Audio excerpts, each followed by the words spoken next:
Our diplomatic correspondent li24news is joining us from Parliament in Jerusalem tonight. Ellie, you just laid out for us a whole host of problems facing lawmakers this time around. What's on top of their list as this session begins?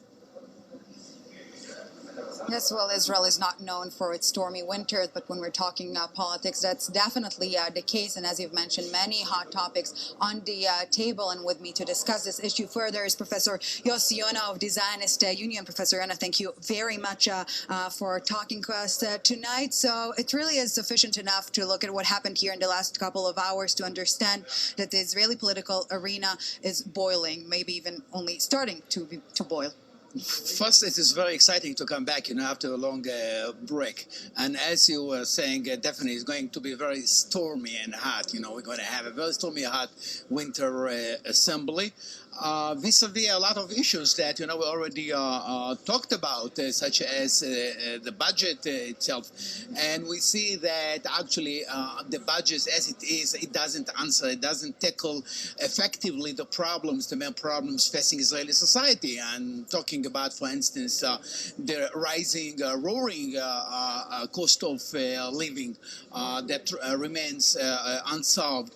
The housing crisis remained unsolved, and even the Ministry of Treasury actually admitting that so far there is no solution in sight to that. And of course, in other areas, the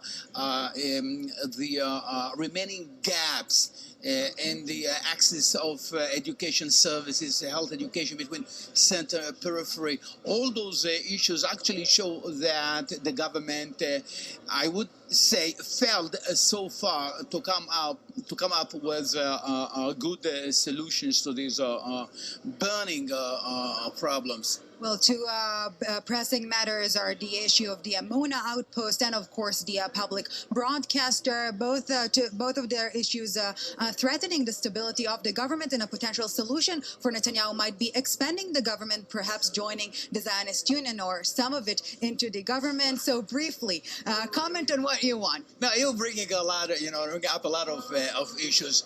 I do believe that the joining of the Zionist Union to Netanyahu's government finally out of the question. I mean, we are not there. And we're not there because it is not as we boycotting in principle Netanyahu's government, but we have not seen so far any willingness to bring about, if you wish, a structural, a meaningful change and the basic principle of the government.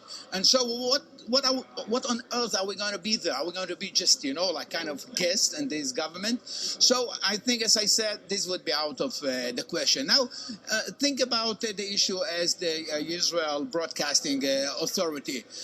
Here, I mean, it is not the question that is, as you mentioning before, threat to Netanyahu's government or to its stability, but it is a threat to Israeli democracy. And what we see here, I would say, some kind of ludicrous situation whereby the Prime Minister was a staunch and adamant supporter of structural reform in this area, and suddenly he changed skin, essentially he changed his mind, and now he wants to dismantle, to undermine this reform, and as it seems, because he believes that it would not suit his master plan of controlling broadcasting services or media services in Israel. And this is, I would say, very shameful on part of our government to act tirelessly in order to undermine a reform that he was a staunch supporter.